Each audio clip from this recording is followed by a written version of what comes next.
right, here's a tape we haven't done before. The Who. I don't think we've even done one from this band yet. MCA, of course, which means the label's not in the greatest of shape. Also, someone's been into this, and they, I guess they wanted to get these tabs open, so they just pulled the tape label back, which is perfectly fine. You got to do what you got to do. I mean, get into them. The tape is broken. It looks like it's got a new Wingib pad in there already. So maybe someone replaced the pad and didn't get around to fixing the splice, and the splice failed later. On these, you take just push down, not too much. You don't want to snap them off. And then once you get a little bit on the top there, you go like this, and you'll feel it release. Take your time. There's no point in busting everything. Unless you want to, of course. All right, then once you've got it like this, kind of give it a quick pop back. And normally these three back here will release. All right, let's take a look. Pad's fine.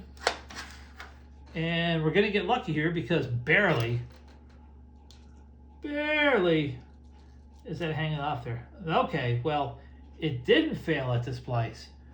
This is a classic example of a 1970s repair finally failing. That looks like masking tape. And at the time, it was probably a decent repair. But that time has passed. So somewhere along the way, this tape was cut. And it's got a lot of slack in it now, so let's get some of that out. Whoops. All right, I'm going to end up unspooling the whole thing. It doesn't feel too bad. The tension feels pretty good, actually. So let's get all this tape back on there. Now, if my guess is right, this end should be a perfect match for that end, in which case we won't have lost any music. Let's take a look. Oh, look at that. I think it is. Perfect. So all the music will be there. What I'll do is I'll just, instead of masking tape or any of the clear tapes or anything like that, just use the sensing foil. If you've got some handy, there's no point in buying additional tape. This stuff sticks like crazy to the backside of an 8-track. It's thin, it's flexible. Now in this case, I really can't remove all that glue because I don't want to remove part of the music. But I think we'll be okay here. Sometimes you just have to make a judgment call. But I don't want to lose any of the music on there. Whoops. Maybe not. It stuck to my finger better than it stuck to the tape. Let's see here. Well, it was stuck on my hand pretty tight. All right, we got a good grip now. I cut my finger, and the Band-Aid does not make this easier. All right, so just kind of get off any loose glue residue as you can. This one's a little bent, so it's going to be a little tricky to get the splice on there, especially with a big old Band-Aid in the way. Careful. There we go.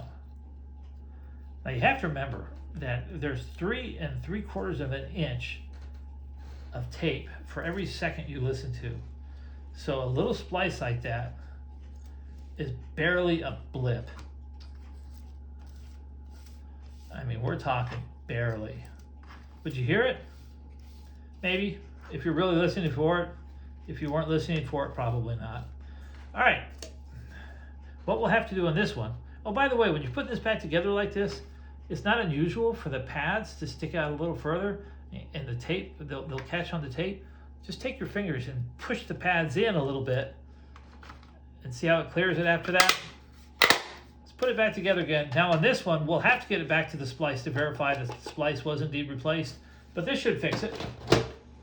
Just you, it's a kind of civilization is trying to find wrong. We tell ourselves so far, the trouble might come.